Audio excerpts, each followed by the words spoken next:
So hello friends, welcome to my channel. So in this video we will discuss about enema. Enema को हम nursing foundation में देखते हैं. ये क्या होता है, हमारा एक प्रोसीजर होता है, राइट. सो इस वीडियो में हम क्या देखेंगे, एनेमा के बारे में, एनेमा की definition, classification of enema, position, जब हम एनेमा देते हैं तो कौन सी रखते हैं, या फिर एनेमा की हाइट वगैरह जैसे इसमें है, कैन की हाइट कितनी रहेगी, insertion of enema catheter etcetera etcetera. So next slide में मूव करते हैं.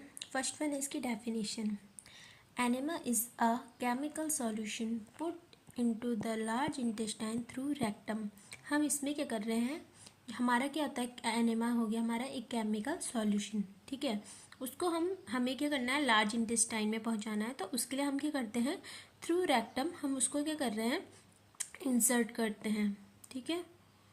डिफरेंट टाइप ऑफ एनेमा होते हैं. तो इसमें क्लासिफिकेशन देखते हैं. 2 टाइप होते हैं मेनली. फर्स्ट वन जो हमारा होता है वो हो गया हमारा evacuant enema, and second one हो गया रिटेन्ड एनेमा. अब हम इवैक्यूएंट एनेमा का पार्ट देखते हैं. तो उसमें 3 मेन पार्ट आते हैं. एक आता है हमारा simple evacuant, second one medicated evacuant, and third one cold enema. Okay. तो अब मेडिकेटेड में भी आप देखोगे कि 5 हैं. अब इनको आप कैसे याद रख सकते हो, पकाओ से, PACAO, पकाओ. P से आप याद रख सकते हो परगेटिव एनेमा, E से एस्ट्रिंगेट, C से कार्मिनेटिव, A से एंटी हेलमिंथिक, एंड O से ऑयल एनेमा. ऐसे आप इन सबको क्या कर सकते हो, याद कर सकते हो. ओके. देन अब रिटेन एनेमा में भी 5 पार्ट्स हैं. इसको आप सैन से याद रख सकते हो, SANSE. एक एस से आगे आपका सेडेटिव, ठीक है. उसके बाद ए से आगे आपका एनेस्थेटिक, एन से आगे आपका न्यूट्रिएंट एनेमा, एस से आगे आपका स्टिमुलेंट एनेमा, एंड ई से आगे आपका इमोलिएंट एनेमा. अब इन जो भी एनेमा में कुछ पॉइंट्स या फिर सॉल्यूशन क्वेश्चंस आते हैं उनके बारे में मैं आपको 1 बाय 1 डिस्कस करूँगी. फर्स्ट वन आता है हमारा सिंपल एनेमा. सिंपल एनेमा का काम क्या हो गया, टू इंड्यूस द डेफिकेशन को इंड्यूस करने के लिए, या फिर टू ट्रीट कॉन्स्टिपेशन. जैसे कोई पेशेंट आता है कि बहुत टाइम से उसने क्या करा है, स्टूल पास नहीं किया है, तो हम इसमें क्या करते हैं, सिंपल एनेमा यूज़ करते हैं. इसमें हम कौन कौन से सॉल्यूशन यूज़ कर सकते हैं, solution use like soup jelly, या फिर नॉर्मल सैलाइन, या फिर फ्यूल एनेमा. इसमें क्वेश्चन आता है फ्यूल एनेमा का दूसरा नाम क्या है, या फिर fuel enema also known as sodium phosphate. ये आपको यहाँ पे क्या आएगा, क्वेश्चन आता है. उसके बाद देखते हैं कोल्ड एनेमा क्या होता है.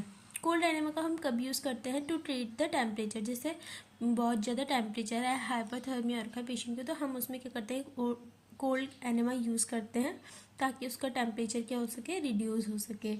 इसमें हम क्या करते हैं, आइस वाटर का यूज़ करते हैं. ओके.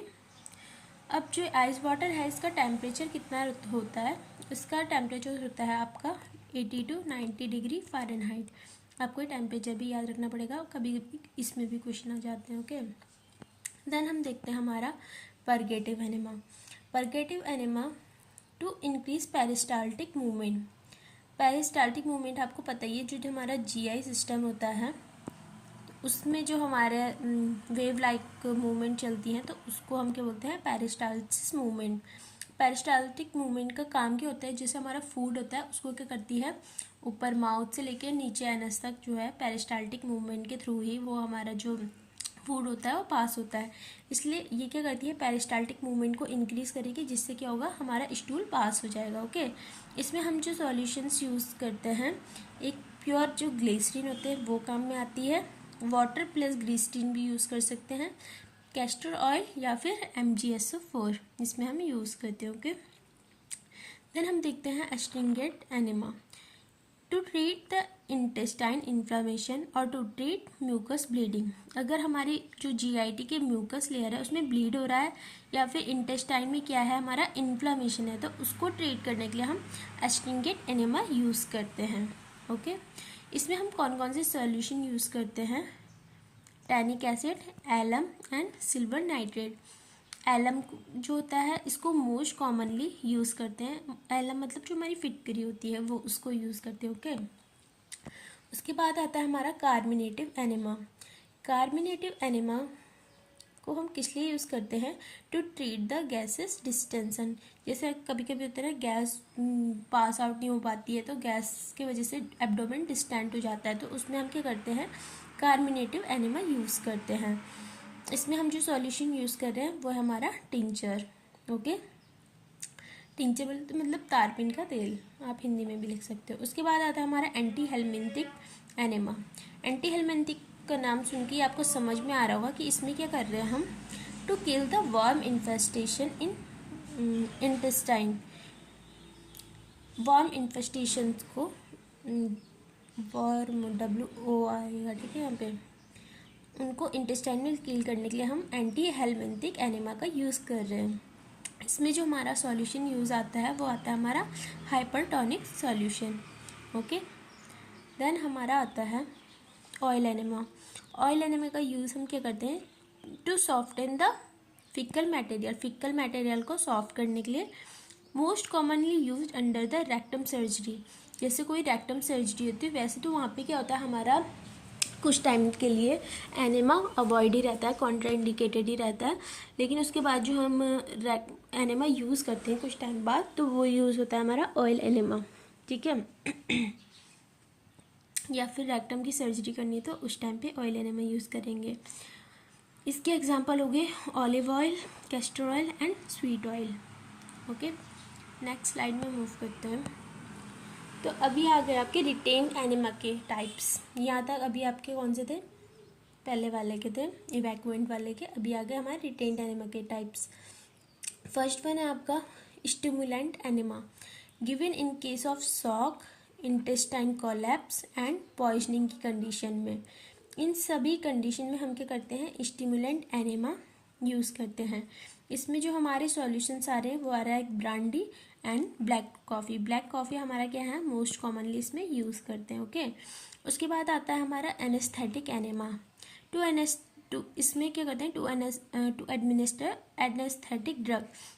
जैसे किसी में क्या होगा, एनेस्थीसिया ड्रग को एंटर करना होगा, तो अगर हम उसको रेक्टम के थ्रू एंटर करवा रहे हैं तो वो एनेस्थेटिक एनेमा हो गया। ये क्वेश्चन आ रखा है, 7 स्टार इसमें लगा देंगे। एम्स में क्वेश्चन आ रखा है कि कौन सा सॉल्यूशन यूज़ करते हैं एज अ एनेस्थेटिक एनेमा, तो एवर्टिन इसमें यूज़ किया जाता है। ओके, देन हम देखते हैं अपना nutrient enema. To administer fluid and electrolyte. Fluid and electrolyte, इसमें हम क्या करेंगे? जैसे नाम से ही आपको समझ आ रहा होगा, न्यूट्रिएंट हम डाल रहे हैं, तो इसमें कौन कौन से सॉल्यूशन आते हैं? फर्स्ट वन आता है हमारा NS, glucose and dextrose. Dextrose हम इसमें मोस्ट कॉमनली यूज़ करते हैं। उसके बाद आ गया हमारा sedative enema. It used when oral contraindicated. जैसे हमें क्या करना है? पेशेंट को बेहोश कर सेडेशन करना है, उसको सेडेट करना है, तो अगर ओरली हम उसको सेडेट नहीं कर पा रहे हैं, दवाई वगैरह नहीं दे पा रहे हैं, तो हम क्या करेंगे? एनेमा का यूज़ करेंगे।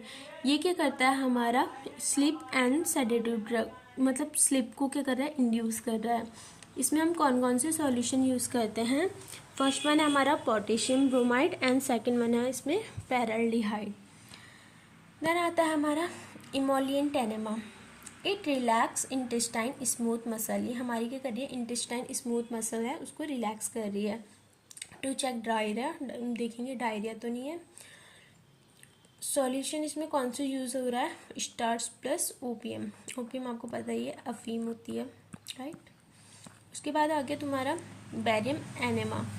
बैरियम एनेमा ये अलग टाइप का, इसको नोट बना के लिख लेंगे। बैरियम एनेमा, इसमें आता है हमारा बैरियम सल्फेट। बैरियम सल्फेट हमारे 2 टाइप्स के होते हैं, एक बैरियम स्वैलो एंड एक आ गया हमारा बैरियम एनेमा।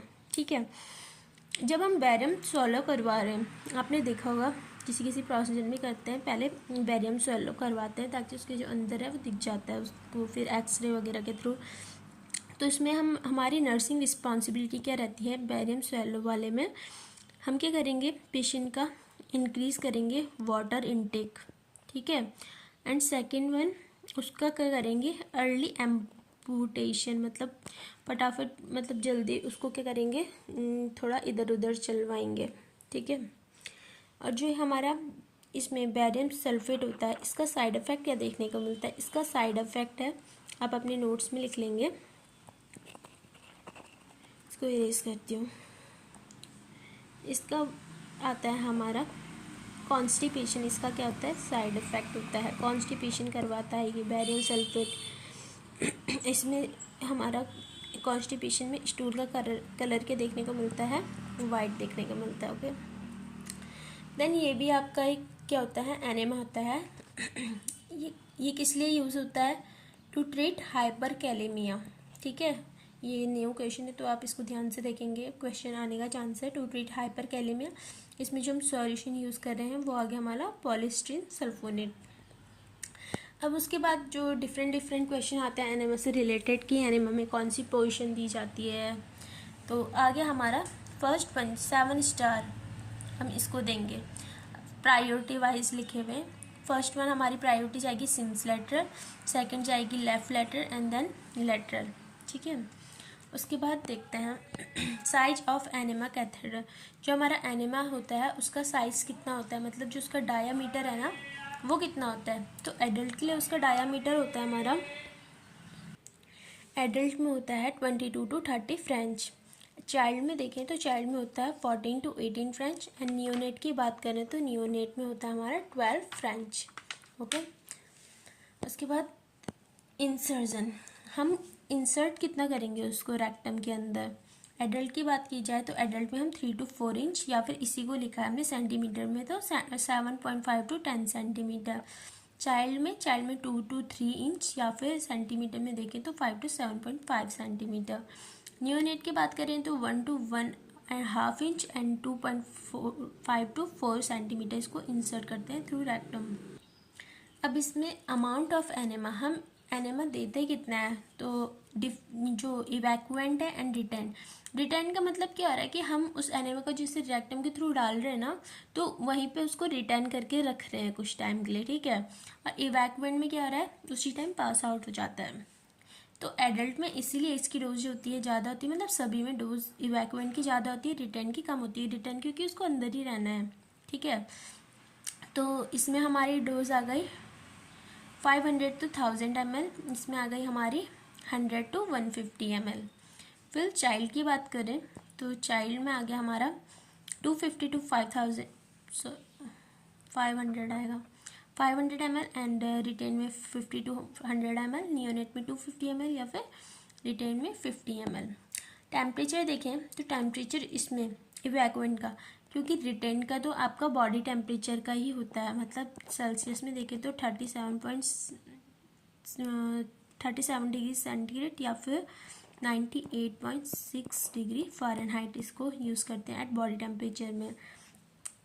एंड इवैक्यूएंट को देखें तो एडल्ट में 105 to 110 डिग्री फ़ारेनहाइट, चाइल्ड में देखें तो 100 डिग्री फ़ारेनहाइट, एंड नियोनेट में भी इन दोनों में सेम होता है 100 डिग्री फ़ारेनहाइट। ओके, अब हाइट की बात करें तो हाइट रिटेन एनेमा की कितनी होती है? रिटेन एनेमा को हम रखते हैं 45 सेंटीमीटर या फिर 18 इंच, एंड इवैक्यूएंट एनेमा को 20 to 25 सेंटीमीटर और 8 to 10 इंच। सारे क्वेश्चन पूछे गए हैं, ऐसा कुछ नहीं है, सब इम्पोर्टेंट है। ओके, कॉन्ट्राइंडिकेशन की बात करें तो किस किस में हम ये मतलब एनेमा नहीं यूज़ करते हैं। फर्स्ट वन आता है हमारा इन कार्डियक पेशेंट, क्योंकि कार्डियक पेशेंट को जब हम एनेमा देते हैं तो वो उससे क्या होती है, हमारी वेगस नर्व स्टिमुलेट होती है। वेगस नर्व स्टिमुलेट होगी तो उससे क्या होता है, ब्रेडिकार्डिया होने के चांस होते हैं। ठीक है, अपेंडिसाइटिस में जैसे कोई इन्फ्लामेटरी कंडीशन है तो उसमें भी हम नहीं देते हैं, या फिर किसी की क्या होगी डिस्टेंट रेक्टल सर्जरी हुई तब हम इसको नहीं देते हैं। In case of increase of ICP और इंक्रीज्ड आईओपी, इसमें भी क्या होती है, हमारे वेगस नर्व स्टिमुलेट हो रही है, ब्रेडिकार्डिया हो रहा है, इस वजह से नहीं देते हैं। Okay, so thank you so much. If you like this video, please like, share and subscribe, and if you have any query regarding this video या फिर this topic तो आप क्या कर सकते हो, कमेंट कर सकते हो। Okay, thank you so much.